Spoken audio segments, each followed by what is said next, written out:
글로벌 IB들이 엔비디아에 대한 목표가를 높이고 있음에도 불구하고 엔비디아의 주가는 지지부진한 상태입니다.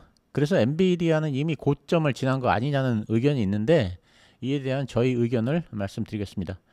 엔비디아가 그 실적 발표를 한 후 주가가 지지부진한데 그 원인은 4분기 매출 증가 폭이 7개 분기 중에서 최소였다는 점에서 상승률의 둔화를 투자자들이 의식했기 때문이라고 생각합니다.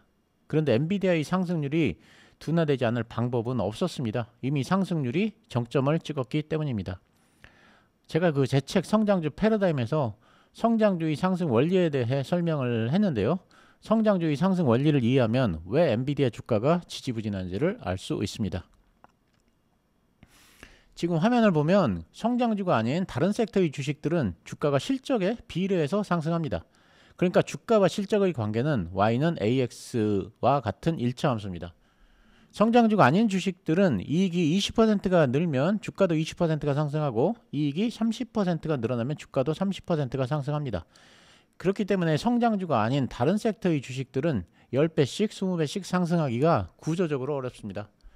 그런데 그 성장주를 보면 주가가 실적에 비례해서 오르는 것이 아니라 기하급수적으로 상승합니다. 그러니까 주가와 실적의 관계는 Y는 AX 제곱과 같은 2차 함수입니다. 그래서 성장주들은 이익이 20%가 늘면 주가는 40%가 상승하고 이익이 30%가 늘면 주가는 90%가 상승하는 식입니다. 그래서 주가가 10배씩 상승하는 10배건은 대부분 성장주에서 나옵니다. 성장주의 주가는 실적에 비례해서 오르지 않고 기하급수적으로 오르는 이유는 그 PER에 있습니다. 성장주가 아닌 다른 섹터의 주식은 통상적으로 1단계 상승에 그칩니다. 회사 이익이 증가하면 그만큼만 주가가 상승한다는 것입니다. 그렇지만 성장주는 2단계의 과정을 거쳐서 주가가 상승합니다. 1단계로는 회사의 매출과 이익이 늘어납니다. 그러면 이에 비례해서 주가가 상승합니다.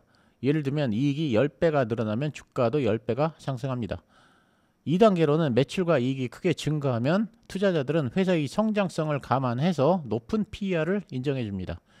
그래서 PER이 올라가면서 주가가 2차 상승을 합니다. 예를 들면 PER이 10배인 어떤 회사가 있다고 하겠습니다. 그리고 새로운 성장 분야에 성공적으로 진출해서 매출과 이익이 폭발적으로 증가한다고 하겠습니다. 그러면 투자자들은 이 회사의 성장성을 인정해줘서 적용 PER을 높여줍니다. 그래서 이 회사의 PER이 100배까지 상승했다고 가정을 하겠습니다. 그러면 이 회사는 이익의 증가 때문에 주가가 10배가 상승하고 PER이 10배가 상승하면서 주가가 또 10배가 상승합니다. 그래서 이 주식은 총 100배가 오르는 것입니다. 그래서 성장주의 주가는 매출과 이익에 비례해서 오르는 것이 아니라 기하급수적으로 오르게 됩니다. 이익이 증가하면서 동시에 PER도 증가하기 때문입니다. 그런데 반대로 성장이 둔화된다고 생각하면 투자자들은 그동안 높였던 PER을 급격하게 줄여버립니다. 그래서 이익은 늘어나지만 PER이 줄어들면서 주가는 오르지 못하거나 내리는 경우가 많습니다. 그래서 만약 성장주의 PER이 축소되는 조짐이 보인다면 성장주는 매도 타이밍입니다. 통상적으로는 그 PER이 작으면 저평가, PER이 크면 고평가라고 하는데 성장주는 다릅니다. 성장주는 PER이 한창 커지다가 줄어드는 시점이 바로 매도 시점입니다. 그러니까 PER이 증가할 때 사서 PER이 줄어들 때 파는 것이 성장주입니다. 제가 제 책에서 MTY 푸드 그룹을 가지고 예를 들었는데 이 케이스를 가지고 설명을 드리겠습니다. MTY 푸드 그룹은 1979년 홍콩의 그 캐나다 이민자였던 스탠리 마라는 사업가가 몬트리올에 차린 중국 음식과 폴리네시안 음식을 파는 레스토랑이 시초였습니다. 그 후에 그 스탠리 마는 끊임없는 인수합병을 통해서 브랜드를 약 70여 개로 확장했습니다. 지금 보시는 그림이 MTY 푸드 그룹의 브랜드들입니다.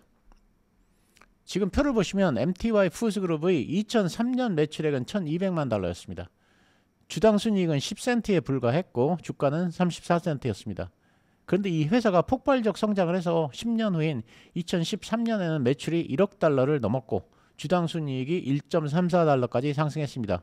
주가는 34달러 34센트까지 상승했습니다. 주당 순이익은 10년 동안에 13.4배가 상승했습니다. 그런데 주가는 정확히 101배가 상승했습니다. 그럼 우리는 주당 순이익 증가분 대비 주가가 왜 7.5배나 더 올랐는지에 대해 생각해 봐야 됩니다.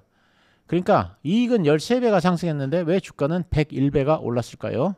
그 이유는 이 회사가 성장주이기 때문입니다. 성장주이기 때문에 투자자들이 높은 PER을 인정해줬다는 것입니다. 이 회사의 그 PER 변화를 보겠습니다. 2003년에는 이 회사의 PER이 3.4배에 불과했는데 2013년에는 PER이 25.6배까지 상승했습니다. 10년 동안에 투자자들이 이 회사의 적용 PER을 7.5배나 높여줬습니다. 이 회사가 계속 성장할 것으로 예상되기 때문에 미래의 성장성을 앞당겨서 주가에 미리 반영했다는 것입니다. 그렇다면 이번엔 엔비디아를 보겠습니다. 지금 보시는 차트는 엔비디아의 최근 5년간의 주가입니다. A라고 표시된 부분이 바로 엔비디아의 성장성을 감안해서 투자자들이 PER을 높여준 구간입니다.